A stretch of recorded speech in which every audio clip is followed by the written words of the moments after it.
So I know that there's been like a lot of people toss the term around boss lady, boss bitch, lady boss, girl boss. Yeah.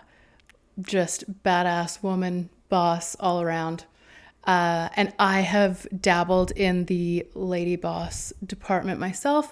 Don't love it. I don't love being a boss. And you can be a leader regardless of if you have that like title, authoritative role or title, or like official leadership role. But like, what does it take to become a lady boss? I'm going to go with that term, lady boss.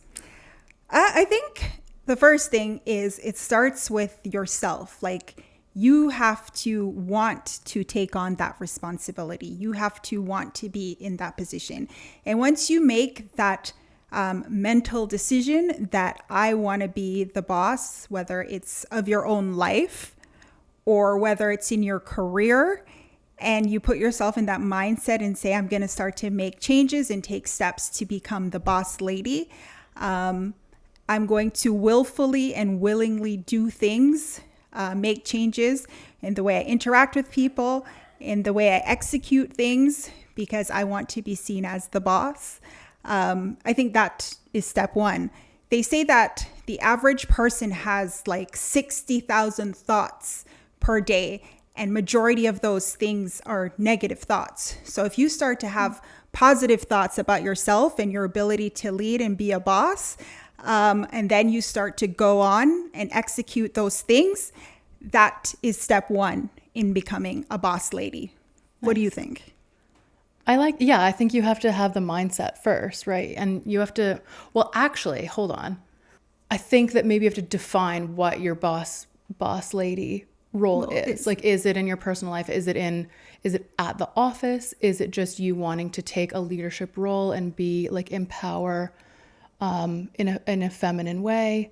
Well, I'm gonna focus more so on professional, because like in a career setting, so right? You are leading others. You're leading others. Yeah. Okay. Or maybe you want to start your own business. Okay, cool. So in a professional setting. So once you get into that mindset, then you have to start to practice being assertive. For some people, assertiveness comes naturally. You can walk into a room and you can own it. For other people, it takes practice. It doesn't come overnight. Mm-hmm. So if you are given a leadership role, and again, going back to step one, where you're, it's in your head, you're owning that responsibility. You have to, when you're in a leadership position, you have to engage with those who you have authority over as the authoritative figure. Yes, you're supposed to be respectful, but you have to be assertive and clearly state your direction. Mm-hmm. Let those who could be your subordinates or those on your team who you are the boss of know that, you know what, I'm the person in this leadership position, and I'm going to assert my authority. Don't be afraid to say no to people. You want to be respectful, hear their ideas, but don't be afraid to say no. And you have to accept that not everybody's going to like you, because being a boss doesn't mean everybody's going to like you, and you're going to have to be okay with that, because as the boss, you're going to have to make decisions that are going to be tough and not everybody's going to agree with. Yeah, I think that's a really good one. Like, be comfortable with saying no to people, be comfortable with not being liked. Yep. Be clear and that concise. Is absolutely. Like, I continuously come up with those in those situations where I'm like, I'm a project manager. I have project owners who are like, I don't know, what do you think? And I'm like, you're fucking paying for it. Sorry, you're paying for this. Like, don't you know what you want? Can you just tell me? Yeah. You can't lead a team if you're like, come on, let's go down these 3 roads and see what happens. Mm-hmm. Like, what a waste of resources and time and like energy of your team. Yeah. Like, how do you get that clarity? Well, for me, I'm assertive and confident when I know what I'm talking about. So this goes into my other point, is that you have to do your due diligence. You have to do your research. You have to be prepared in order to have people trust you. So when I'm going to present a new idea to the people I work with, like my subordinates, or I'm going to present something to a customer, I do my research. I get to know the customer. I get to I'm prepared. So when I go in and I'm going to present or sell a point, I am confident in what I'm saying because I did my research and I don't just go in there to wing it. And when you're confident, those that you're presenting to, they sense you're confident, because if you believe what you're saying, they're going to believe what you're saying. Right? And then also in doing my due diligence, I realize what my gaps are, because I'm not perfect. As a boss, I recognize I don't know everything. I don't have all the answers. But doing my due diligence, I recognize my gaps, and that's where I go and I ask for help. I ask for those around me, other members of my team, and I pull them into whatever it is I'm doing to fill those gaps, because that's why they're there. And also that's now me engaging with them and pulling them into whatever it is we're working on and getting their buy-in. Right. Like you're recognizing the value that your team brings you. Absolutely. In order to succeed as a badass boss lady bitch. Exactly. I love it. I love it. Do you like being a boss lady? Yes. Yeah, most of the time.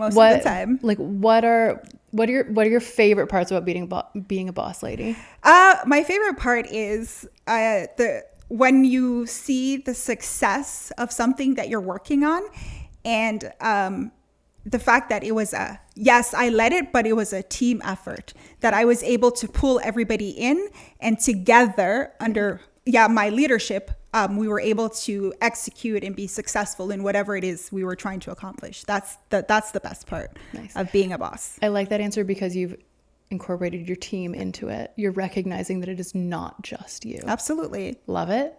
Can you talk about some of the drawbacks that might come of being a boss lady? Which goes into my final point. We don't exist in isolation. And there was a great topic that we covered on Aura Podcast about loneliness and the, having a community. So I recommend that people check that out. But we don't exist in isolation. So I've had some great female leaders throughout my career, and it's always good to have a tribe, have somebody who you respect and admire, and have a mentor, somebody who, because going back to my first point, your self-talk is important, and you're not always going to win. You have to realize there are times you're going to fail. A presentation may not go well. You are going to beat yourself up. It's human nature. So that's where you have your tribe, other women that you can reach out to who have done that, who there's no set roadmap to becoming a boss. Each person's journey is different. So if you reach out to your mentor and, get their feedback, bounce ideas off of them, that would be a great way to learn when things don't go your way. And it's okay to sit in despair for a brief moment, because we're humans, and I'm not going to tell you don't dwell, don't beat yourself up. We're going to do it. It's human nature, but don't sit there for too long. So have a great community of other women around you, because when women support women, we accomplish amazing things. Right. I love it. I think, and it's really important too to talk about it, because there are a lot of women that maybe should be in leadership roles that aren't.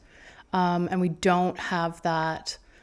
Like, I didn't grow up being like, this CEO, I really love her and I want to aspire to be her. I did not see that growing up. So I think that it's really important to keep that conversation going continuously. Like, I don't care if you're saying the same thing forever. I want to talk about this, and I want people to reach out and ask, how can I get into that role? Or do you know anyone who can help me grow, and I want a mentor. Exactly. Even if I don't have someone, I might know someone who knows someone who can help.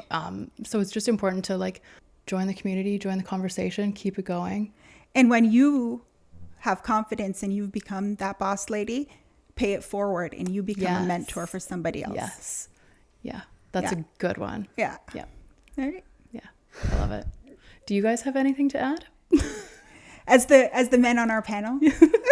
Go boss bitch. Go boss lady. Well said. Well said. I agree with that. Yeah. Love it. I have nothing to add. You good? Oh, me? My boss. Your wife? Yeah, my wife has been in senior management for a long time now, and she's always told me stories about dealing with men in executive positions, and and establishing herself in her own right, and the importance of mentors and stuff. So, yeah, I mean, obviously, I fully support it. I would love to see more women in more public roles, because I think it could do nothing but good things for just our society as a whole. You know, going way back to one of the earlier podcasts we did where we talked about women in society. Yeah. You know, there's still that severe lack of senior leadership who happens to be women. Right. And we're still working along that path of actualization, shall we say. But, you know, I love to hear this kind of discourse going on, and I hope that this particular segment is very popular with the viewership, particularly for men particularly for men who this is a relatively new concept for, because it's only going to become more and more prevalent.